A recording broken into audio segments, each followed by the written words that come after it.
तो वो टॉपिक क्या होगा अपना आगे का कि how do we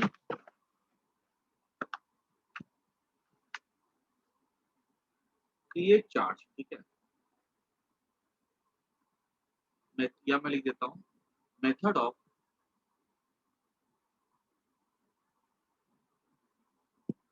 charging a body. ये सब एकदम बेसिक बेसिक बातें हैं।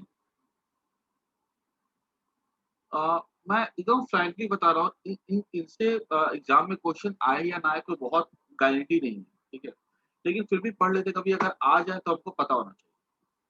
तो पहला मेथड होता है चार्जिंग का, होता है बाय टचिंग। दूसरा होता है बाय रबिंग।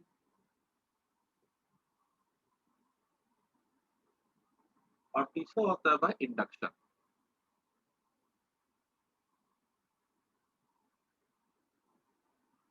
तो अगर टचिंग की बात की जाए, जैसे कि मान लो अ, एक बॉडी है जिसके पास मान लो कुछ चार्ज है, जैसे पॉजिटिव चार्ज है। हमने ना इसको टच करवा दिया दूसरे बॉडी पे, ये ऐसे बॉडी है और इसको हमने इसके साथ, ये चार्ज अभी बाहर नहीं निकल सकता। क्यों? क्योंकि बाहर तो एयर है। तो ये चार्ज, एयर जो चार्ज को अपने पास नहीं आने देगा, तो ये चार्ज कहाँ पे रहेगा? यहीं पे रहेगा। ये क्या करते हैं? रिपेल करते हैं एक-दूसरे को। ये इसको रिपेल करेगा, ये इसको रिपेल करेगा, लेकिन बाहर नहीं जा सकते। ठीक है? क्योंकि बाहर एयर जो होता है वो इंसुलेटर होता है, चार्ज को नहीं आने देगा। अब हमने क्या दिमाग लगाया, हमने यहाँ पे दूसरा चार्ज बॉडी रखा ऐसा करके, इस तरह से सटा के रख दिया। अब क्या होता है, हमने इसके लिए एक एक्स्ट्रा रूम बनाया कि जहाँ पे चार्ज जा सकता है रिपेल होकर। अब ये चार्ज यहाँ पे रिपेल होगा, ठीक है? और ये जो चार्ज है, यहाँ पे रिपेल होकर के यहाँ पे चला जाता है। 1 यहाँ पे आ गया, 2 यहाँ पे आ गया, 3 यहाँ पे आ गया, ठीक है? और इसमें क्या होता है, जो चार्ज होता है ना, वो 3 यहाँ पे कम हो जाएगा।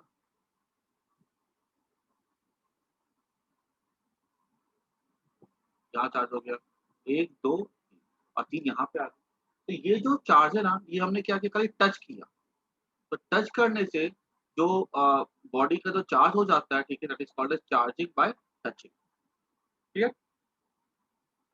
उसके बाद सेकंड, रबिंग। अगर मान लो जैसे कि हमारे पास 2 बॉडीज़ है, जैसे कि मान लो एक ग्लास है और एक सिल्क है। ग्लास रॉड को हमने क्या किया, ऐसा लिया ग्लास रॉड, ठीक है? और हमने ना पूरा एक सिल्क का कपड़ा लिया और हमने पूरा सिल्क को कपड़े के उसके ऊपर रैप कर दिया और जोर से हमने उसको रब किया, ठीक है? पूरा घसा इसके ऊपर। जब हम घसते हैं ना, फिर जैसे हम लोगों ने सिल्क को और क्लॉथ को, सिल्क को यहाँ पे हमने सिल्क का कपड़ा लगा दिया और फिर सिल्क के कपड़े को हमने अलग कर दिया। अब यहाँ पे हम क्या देखते हैं कि ये ग्लास रॉड और ये सिल्क, ये दोनों इंडिविजुअली जो है ना, पेपर को अट्रैक्ट कर सकता है। तो हमने बोला कि इसके पास कोई ना कोई चार्ज आ गया, ठीक है?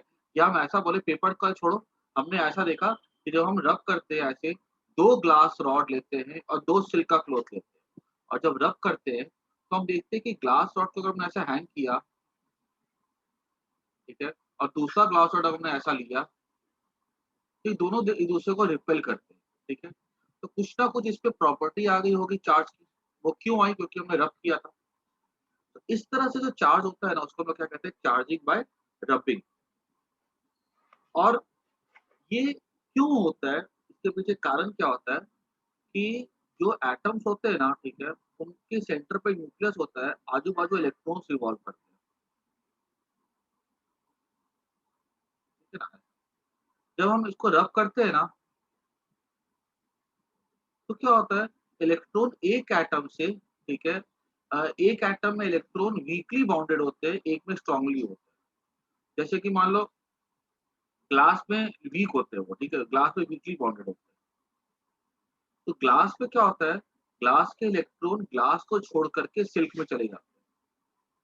और ये जो ग्लास से जब इलेक्ट्रॉन निकलते हैं, ये बन जाता है पॉजिटिव और ये बन जाता है नेगेटिव। इस तरह की जो चार्जिंग होती है ना, that is called as charging by touching. देखो, चार्जिंग बाय रबिंग। टचिंग में देखो, एक बॉडी का चार्ज होना कंपल्सरी है, तभी दूसरा हो पाएगा। रबिंग में ऐसा नहीं है। रबिंग में अगर दोनों बॉडी न्यूट्रल भी है ना, तो भी क्या होता है, दोनों बॉडी चार्ज हो जाती है। क्लियर? क्लियर? इस तरह से। और टचिंग में देखो, अगर एक पॉजिटिव है तो दूसरा भी पॉजिटिव होगा। लेकिन रबिंग में क्या होता है, ये दोनों न्यूट्रल होते हैं और एक पॉजिटिव हो जाता है और एक न्यूट्रल हो जाता है। ठीक है? तो रबिंग में ये कुछ बातें आपको देखने के लिए मिल रही हैं ऐसी। ठीक है ना? तो मैं टचिंग का तो सिंपल है, ठीक है? मैं यहाँ पे छोटा-छोटा लिख देता हूँ ताकि तुम लोग को कभी भी नोट्स रेफर करना हो तुम लोग कर सकते हो। जैसे कि मैं लिख देता हूँ, टचिंग में क्यों होता है? Due to repulsion of charge, पहला पॉइंट। और टचिंग में दूसरी बात क्या होती है कि both bodies, other body has same charge,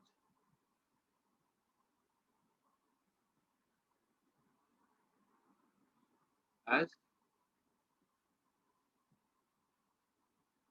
the body used to charge. ठीक है? जैसे हमने ए को यूज़ किया, तो बी के पास वही चार्ज होगा जो ए के पास। ये टचिंग का हो गया। रबिंग का अगर मैं लिख दूँ पॉइंट यहाँ पर,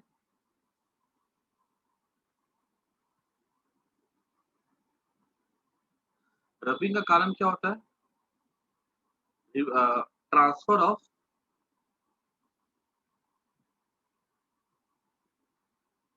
चार्ज। याद रखना है, जब भी चार्ज लिख रहा हूँ मैं, तो अंडरस्टूड है यहाँ पे कि मैं इलेक्ट्रॉन की ही बात कर रहा हूँ। हमेशा मूव कौन करते हैं? इलेक्ट्रॉन। मैंने लास्ट क्लास में बताया था, इलेक्ट्रॉन हल्के होते हैं, बाहर में होते हैं, इसलिए उनका ही ट्रांसफर होता है। Transfer of charge electron. Second, both bodies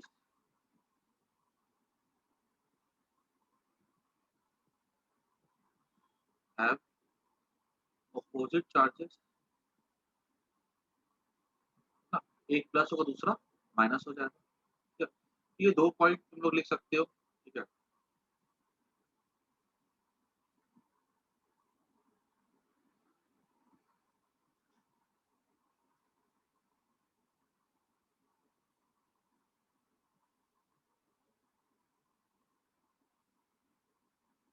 और यहाँ पे सेकंड में लिख देना एक चीज़ और, इनिशियली बॉडीज में बी न्यूट्रल। ये रबिंग का हो गया। तो तुमको ना बस इतना पॉइंट लिख जाना, ठीक है? तुम अपनी नोटबुक में ये 2 पॉइंट टचिंग के लिए हो गया, और वो 2 पॉइंट हो जाता है रबिंग।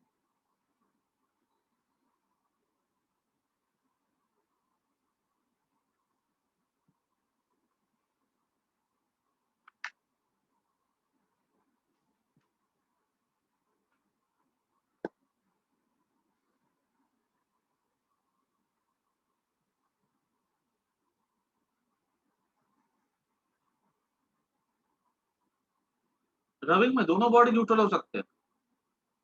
ठीक है? नेगेटिव और पॉजिटिव वो भी हो सकता है, लेकिन न्यूट्रल हो तो भी कोई दिक्कत नहीं है, इसलिए लिखा मे बी न्यूट्रल।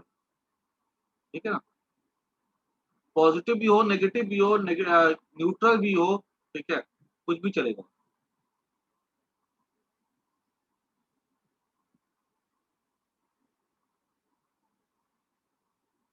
हाँ, टचिंग में अगर दोनों बॉडी न्यूट्रल है ना, ये दोनों न्यूट्रल है, कभी चार्ज नहीं होगा। रबिंग में दोनों न्यूट्रल है तो चार्ज हो जाए।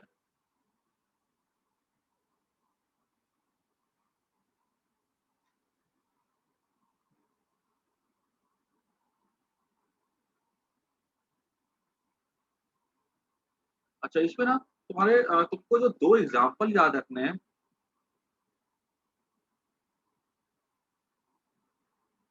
वो कौन से याद रखने हैं देख लो। एक ग्लास और सिल्क का एग्जांपल याद रखना है, और एक तुम एग्जांपल और याद कर जाना,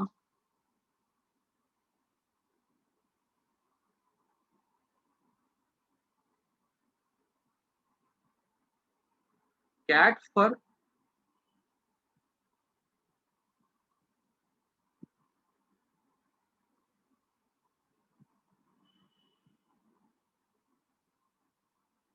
और प्लास्टिक।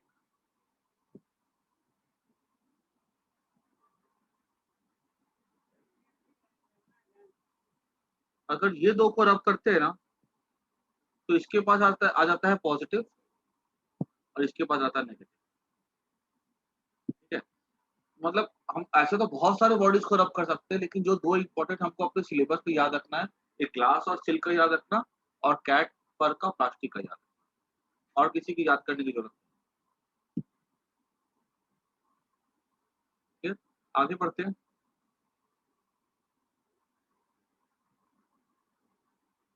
ये दोनों पॉइंट लिख देना, टचिंग के लिए, रबिंग के लिए। लास्ट आता है इंडक्शन।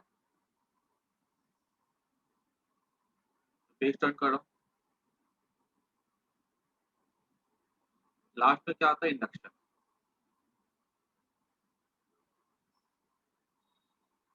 इंडक्शन में कैसा था देखो।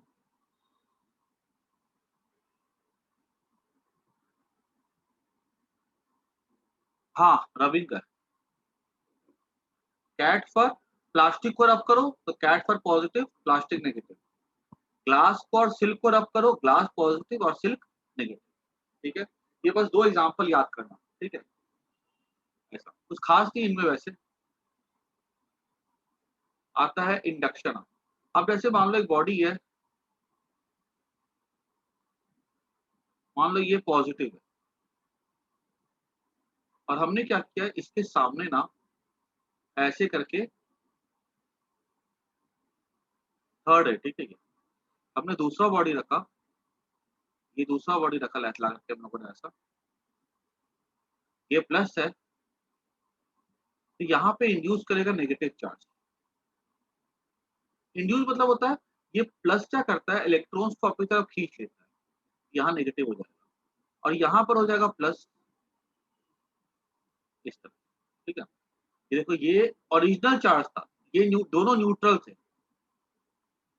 लेकिन इसने क्या किया, माइनस को अपनी तरफ खींच लिया, तो इस कोने से सारे माइनस इधर आ गए, या सारे इलेक्ट्रॉन्स इधर आ गए, और यहाँ पर नेगेटिव की कमी हो गई, तो यहाँ पे क्या आ जाएगा, पॉजिटिव आ जाएगा। ठीक है, अब हमने क्या किया, हमने ये वाले बॉडी को, इस दोनों बॉडी को हमने क्या किया, अलग कर दिया, तो थोड़ा सेपरेट कर दिया। तब क्या होगा, ये जो बॉडी है ना, इसके पास नेगेटिव ऐसा हो जाएगा, इसको हमने यहाँ से हटा दिया। ठीक है, और इसको सेपरेट कर दिया, तब ये नेगेटिव ऐसा हो जाएगा, और ये पॉजिटिव ऐसा। देखो तो दोनों चार्ज हो गए। हमने ए को ना बी से टच करवाया, ना सी से टच करवाया, फिर भी हम देखते हैं कि बी और सी कैसे हो गए, चार्ज हो गए। ये जो मेथड होता है चार्ज करने का, this is called as charging by induction. Induction मतलब होता है विदाउट टचिंग। इंडक्शन मतलब क्या होता है, हाँ, कुछ पोलराइजेशन जैसे ही हुआ, सही बोले। इंडक्शन मतलब होता है विदाउट टचिंग।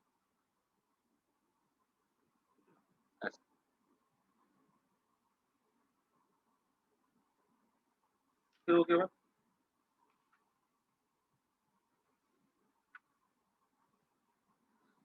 आगे बढ़ते हैं। Next,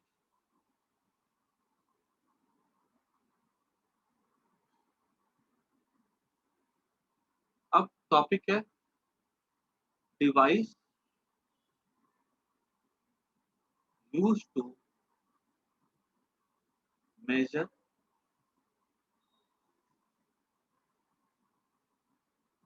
charge.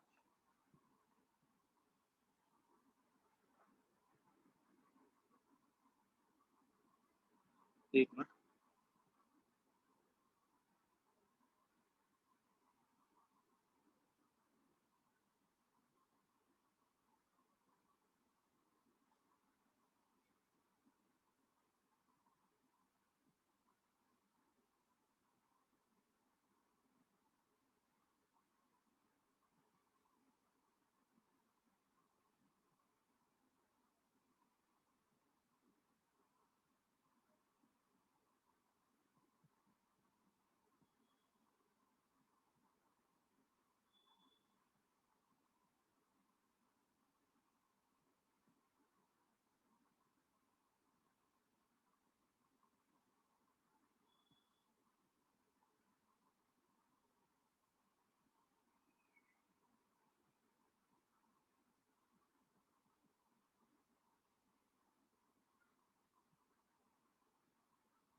एक डिवाइस जो यूज करते हैं टू मेजर चार्ज उसका नाम होता है पिथ बॉल, ठीक है। और दूसरा होता है गोल्ड लीफ इलेक्ट्रोस्कोप, ठीक है। अब अगर ये जो पिच बॉल होता है ना, ये तुम देखिए हो जो हम लोग क्या कहते हैं जो थर्मोकॉल यूज करते हैं, ठीक है, क्या कहते हैं जैसे जिसमें कि क्रॉकरी होती है, ग्लास ग्लास होते हैं, टीवी सब आती है, तो क्या थर्मोकॉल में पैक होकर के आती है, सॉफ्ट होता है। एक्चुअली पिच बॉल जो होता है ना उसी थर्मोकॉल का ही बना होता है एग्जैक्ट। और ये पिच बॉल से हम लोग क्या कर सकते हैं, ये बता सकते हैं कि जो बॉडी जो है ना, ठीक है, वो चार्ज है कि नहीं है। जैसे कि मान लो अगर यहाँ पे हमारे पास अगर ये पिच बॉल है, ठीक है, उसका हमने बॉल बना दिया यहाँ पे एक, और हमारे पास एक रॉड है। अब ये रॉड मान लो प्लस है, तो इसने ये क्या करेगा, इसको अपनी तरफ खींच लेता है। तो हमने बोल दिया कि ये जो क्या कहते हैं जैसे अगर ये इसकी तरफ अट्रैक्ट हो रहा है तो हमने बोला कि रॉड पॉजिटिव होगा, इंडक्शन से खींचा। अगर मान लो ये नहीं खींच पा रहा है, ठीक है, तो हमने बोल दिया कि रॉड ये क्या कहते हैं ये पिच बॉल नहीं मूव कर रहा है, तो ये न्यूट्रल है। सिंपल सा डिवाइस है, कुछ खास नहीं है, ठीक है। हाँ, ये इन्फॉर्मेशन के मैंने बता दिया। और एक हो जाता है गोल्ड लीफ इलेक्ट्रोस्कोप। ये गोल्ड लीफ इलेक्ट्रोस्कोप तुम लोगों ने ना थोड़ा बहुत पढ़ के भी रखा हुआ है पहले। मैं खाली इसका हल्का सा तुमको मैं वर्किंग बता देता हूँ, ठीक है। बहुत ज़्यादा अपने को पढ़ना नहीं है। ये ऐसे करके ब्रास की रॉड होती है, यहाँ पे एक डिस्क होता है,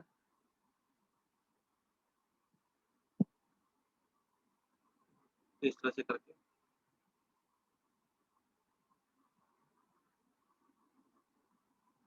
तो ये डिस्क होता है, ये ब्रास की रॉड होती है, और ये ना ऐसे करके गोल्ड के फॉइल होते हैं।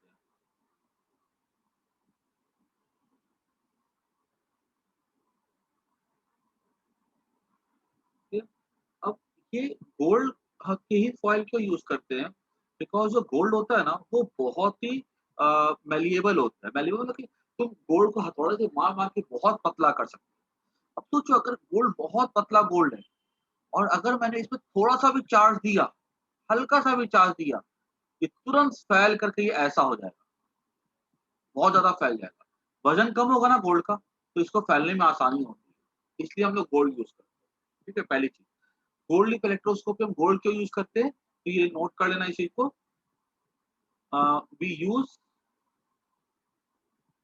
gold because it is highly malleable.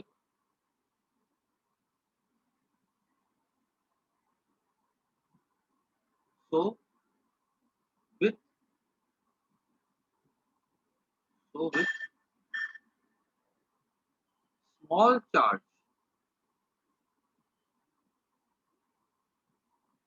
it can repel a lot. This makes it very sensitive. पहली बात तो गोल्ड लीफ इलेक्ट्रो गोल्ड महँगा होता है। हम यहाँ पे तो कोई दूसरी चीज़ भी तो यूज़ कर सकते थे, कोई दूसरा कंडक्टर यूज़ कर सकते थे, लेकिन हमने गोल्ड ही चूज़ किया। उसका कारण क्या होता है? गोल्ड जो होता है हाइली सेंसिटिव होता है। ये पॉइंट जल्दी से नोट कर लो एक बार।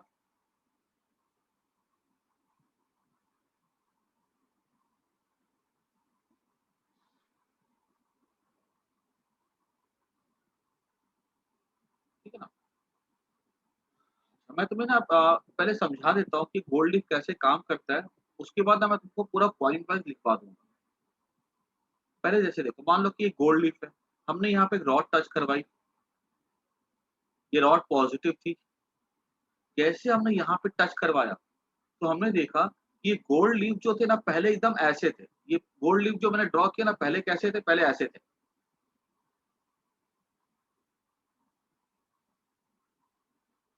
जैसे हमने टच करवाया ना ये हो जाएगा पॉज़िटिव, और ये दोनों रिपेल किए।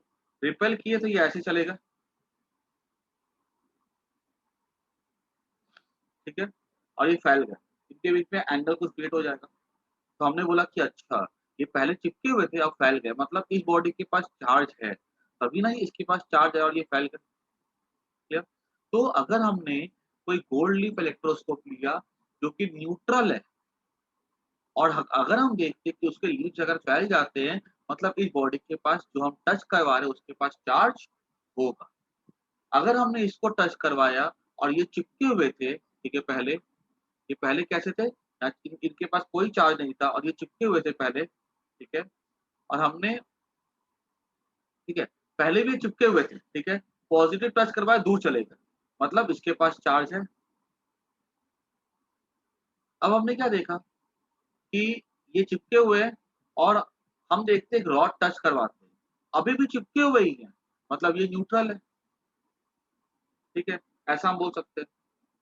तो हम ये बता सकते हैं कि अगर लीड इसके डाइवर्स करके तो जो रॉड हम लेकर के आ रहे हैं उसके पास चार्ज होगा।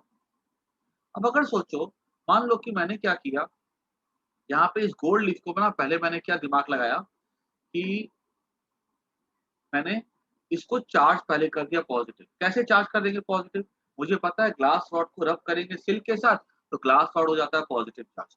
तो मैंने क्या किया, यहाँ पे ला करके ना पहले ग्लास रॉड लाके टच करवा दी, तो ग्लास रॉड कैसी थी? पॉजिटिव। ठीक है? तो चार्ज हो गया, बहुत बढ़िया। अब मैंने क्या दिमाग लगाया, मैंने एक रॉड ली, ठीक है? और यहाँ ला करके ना मैंने इसको, कोई दूसरी रॉड होगी जिसका नाम मान लो ए है, मैंने इसको लाके टच करवाया और मैंने क्या देखा कि ये पहले दूर-दूर थे। तो ये कैसा इलेक्ट्रोस्कोप है? ये चार्ज इलेक्ट्रोस्कोप है। ये दूर-दूर थे। हमने एक और रॉड लाके टच करवाई, ये और दूर चले जाते हैं, ये और दूर चले जाते हैं, ठीक है? और दूर चले गए, मतलब ये हुआ कि इस रॉड के पास कैसा चार्ज है? पॉजिटिव। अगर हमने इसको टच करवाया, ठीक है, किसी रॉड के साथ और हम देखते हैं कि ये पहले फैले हुए थे और अब ये थोड़े नज़दीक अगर आ जाते हैं, तो ये नज़दीक अगर आ जाते हैं, तो हमने क्या बोला कि अच्छा पॉज़िटिव था, तो वो वहाँ पे क्या हो गया, थोड़ा कम हो गया चार्ज। मतलब ये जो रॉड हम दूसरी रॉड लेकर के आएँगे, उसके पास या तो क्या कहते हैं, नेगेटिव चार्ज होगा, तभी ना वो क्या हुआ, इसको नेगेटिव दिया और ये पास आ गए, या हो सकता है कि वो न्यूट्रल भी हो। क्लियर? तो ऐसा है कि अ न्यूट्रल तुम छोड़ दो, न्यूट्रल तो हम लोग पहले ही पहचान सकते हैं, ठीक है? अनचार्ज। लेकिन अगर वो दूर नज़दीक आ रहे हैं तो हम कह सकते हैं कि वो नेगेटिव चार्ज होंगे। तो मतलब गोल्ड लीफ से हम लोग ये बता सकते हैं कि वो जो हमारे पास रॉड है, वो पॉज़िटिव है कि वो जो रॉड है, वो चार्ज है कि नहीं है? और ये भी बता सकते हैं कि वो जो चार्ज है उसका प्लस है कि माइनस है, ठीक है? लेकिन प्लस है कि माइनस है, वो बताने के लिए हम लोग को यूज़ करना पड़ता है चार्ज इलेक्ट्रोस्कोप। मैं जितनी भी बातें ना मैं तुमको सब का सब लिखवा देता हूँ एक बार, ठीक है? ताकि तुम्हें कोई कन्फ्यूज़न ना रहे। ये नोट कर जाना पहले, ठीक है ना? तो मैं लिख देता हूँ, gold leaf electroscope.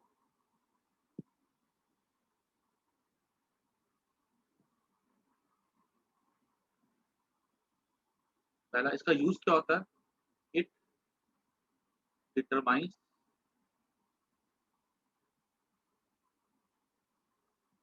Weather body is charged और not. Second, it can determine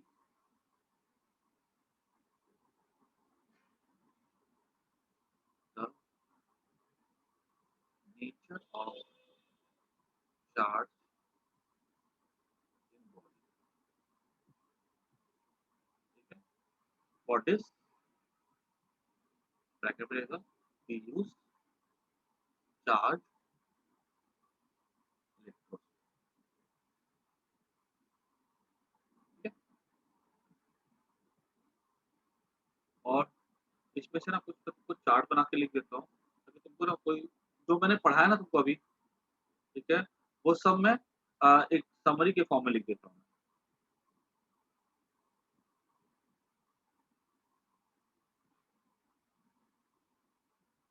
charts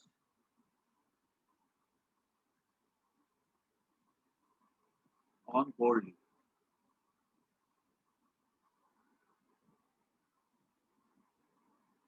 ठीक है? कॉलम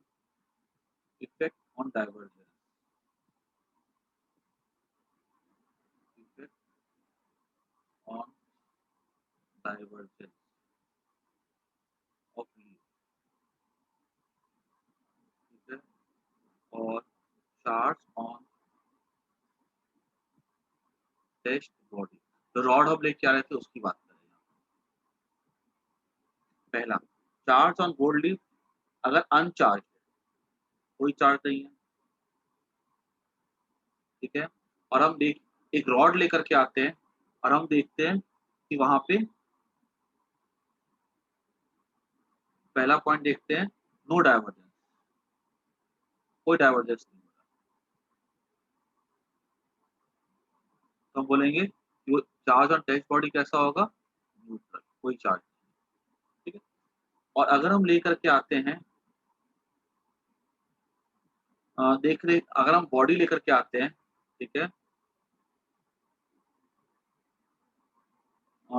टच करवाते हैं और देखते हैं डाइवर्जेंस हो रहा है, फैल रही है, मतलब बॉडी कैसी है, वो चार्ज हो।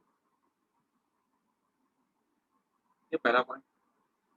दूसरा पॉइंट, अब हम क्या करते हैं, यहाँ पे लेकर के आते हैं, हमने क्या किया, अब गोल्ड लीफ को अपने पॉजिटिव चार्ज कर दिया।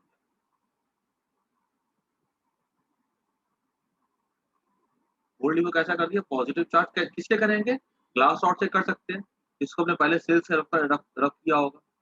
और हम देखते हैं कि डाइवर्जेंस जो है ना वो इंक्रीज कर जाता है।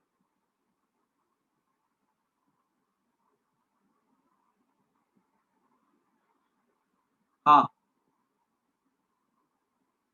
अगर हम देखते हैं इंक्रीज कर जाता है, मतलब हम जो रॉड लेकर के आए ना, ठीक है, वो कैसा होगा, पॉजिटिव होगा, ठीक है। और हम देखते हैं कि अगर डाइवर्जेंस डिक्रीज हो जाता है, तो मतलब जो बॉडी को हम लेकर के आए वो कैसा होगा, न्यूट्रल, सॉरी न्यूट्रल, नेगेटिव होगा।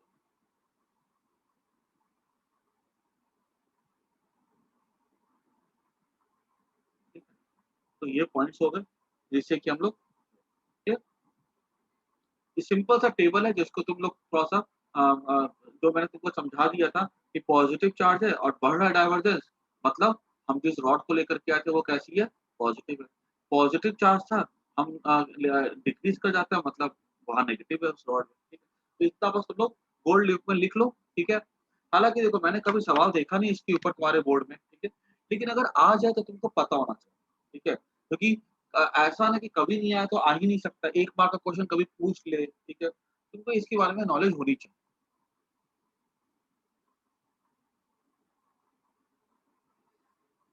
जितना मैंने लिखा है ना तुम लोग को, इतना इनफ है, इसके अलावा तुमको बोर्ड लिख में सब कुछ पढ़ने की जरूरत नहीं है। मुश्किल से नोटबुक पे लिखोगे 10 लाइन 12 लाइन होगी, ठीक है, इतना पढ़ जाओ बहुत। एक अच्छा सा नोट्स अपना रेडी कर लो।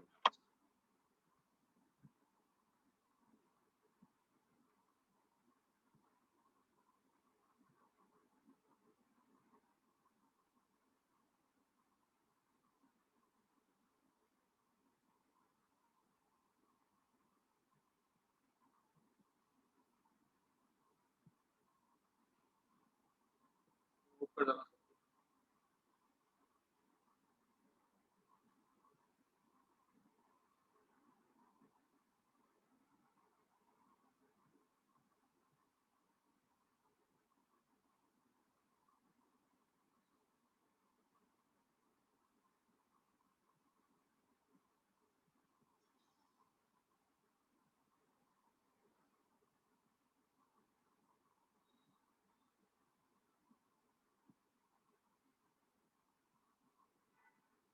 हाँ, फिर से ज्वाइन कर लेना, ठीक है। 15 15 मिनट और पढ़ाऊंगा बस, फिर से ज्वाइन कर लेना।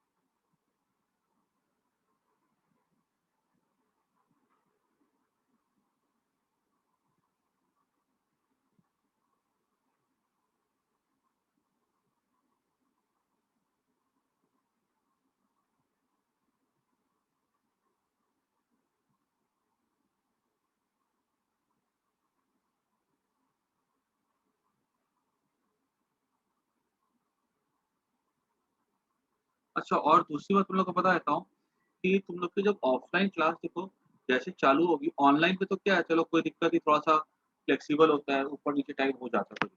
लेकिन ऑफलाइन में तो क्या, सब तुम लोग आओगे तो मैं टाइम तुम लोग का होगा ना, वहाँ पे 5 से 6:30 का होगा, ठीक है? और ये क्लास तुम लोग की होगी अ, मंडे को, वेडनेसडे को और क्या कहते हैं फ्राइडे को, ठीक है? उसके बाद जो संडे होगा ना, ठीक है? उस दिन मैं थोड़ा एंट्रेंस क्लास लूँगा, ठीक है? डाउट्स हो गया, वो सब होंगे संडे को, ठीक है? बाकी तुम लोग का 3 दिन ये फिक्स रहेगा, ठीक है? और 1 दिन तुम लोग का टेस्ट होगा, जो मैं तुम लोग को बता दूँगा। तुम लोग के ना मंथली 2 टे म मंथली तुम लोग हर वीकली तुम लोग का 1 टेस्ट होगा, जिसमें कि 1 टेस्ट मैं लूँगा बोर्ड का और 1 टेस्ट में लोगे तुम लोग का एंट्रेंस का, ठीक है? 1 वीक बोर्ड का हुआ, 1 वीक एंट्रेंस का, फिर 1 वीक बोर्ड का होगा, फिर 1 वीक एंट्रेंस का, ठीक है? इस तरह से मैं सोच के रखा, ठीक है? तुम लोग ना ये 5 से साढ़े 6 बजे तुम लोग का फिज़िक्स होगा, ठीक है? क्या एक्चुअली क्या होता है, कभी-कभी 1 घंटे की क्लास रखता हूँ ना, कभी-कभी क्या 1 ही क्लास होती है, तो बच्चे को इतना दूर से आना पड़ता है 1 घंटे के लिए। तो क्या अभी बच्चे भी आना पसंद नहीं करते हैं, आने-जाने में लग जाता है आधा पौना घंटा और 1 घंटे की क्लास होती है, तो कोई सेंस नहीं बनता है। इसलिए पता है मैंने इस साल से फिज़िक्स की क्लास 1.5 घंटे की कर दी है, ताकि तुम लोग को अगर आना भी हो ना, ऑनलाइन का मैं क्या कहते हैं अपना इसी के आस-पास रहेगा, मंडे को, वेडनेसडे को, फ्राइडे को, ठीक है? 5 बजे ही रहेगा। मैं ऑनलाइन क्लास 1.5 घंटे की नहीं लूँगा, ठीक है? क्योंकि 1.5 घंटा क्या स्क्रीन के सामने बैठने में बहुत दिक्कत होती है। तो मैं ऑनलाइन क्लास जो है ना, वो 1 घंटे की रहेगा, ठीक है? लेकिन टाइम यही रहेगा, ठीक है? 5 से 6, ठीक है ना? मंडे, वेडनेसडे, फ्राइडे ये 3 दिन। संडे को हम लोग एंट्रेंस वाले क्वेश्चंस करेंगे, ठीक है? या जिन बच्चों को रिवीजन करना है वो कर सकते हैं, जिनको जो डाउट्स है वो पूछ सकते हैं, ऐसा करूँगा मैं, ठीक है?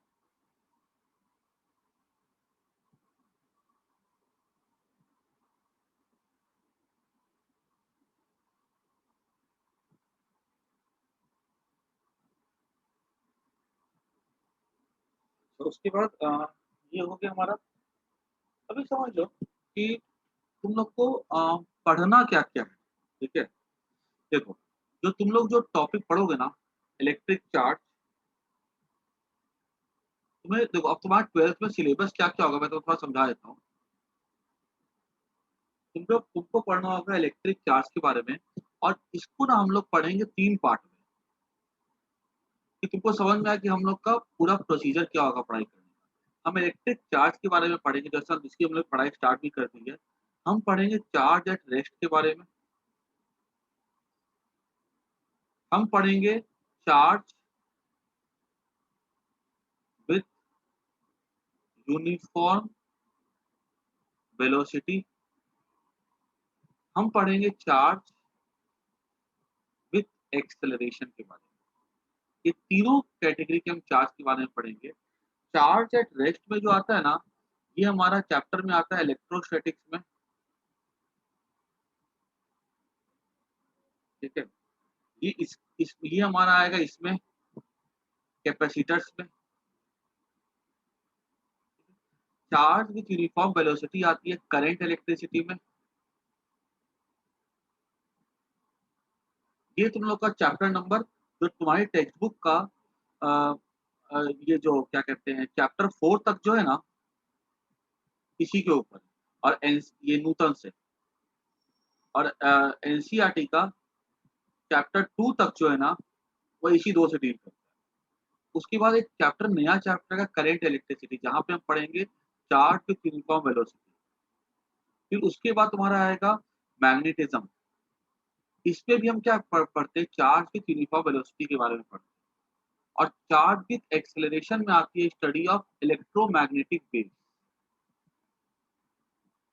और इसमें आ जाता है अ, एक अल्टरनेटिंग करंट। न्यूटन से ना लास्ट 2 चैप्टर्स इस पर है, और एनसीईआरटी में भी लास्ट 2 चैप्टर्स इसके ऊपर, ठीक है? एनसीईआरटी की फर्स्ट बुक और न्यूटन का फर्स्ट टर्म के सिलेबस का लास्ट एग्ज़ाम, ठीक है? तो ये हमारे मैग्नेटिज़्म में हम पढ़ेंगे पूरा अर्थ की मैग्नेटिज़्म वो सब ये सब, ठीक है? तो हम ये जो तुम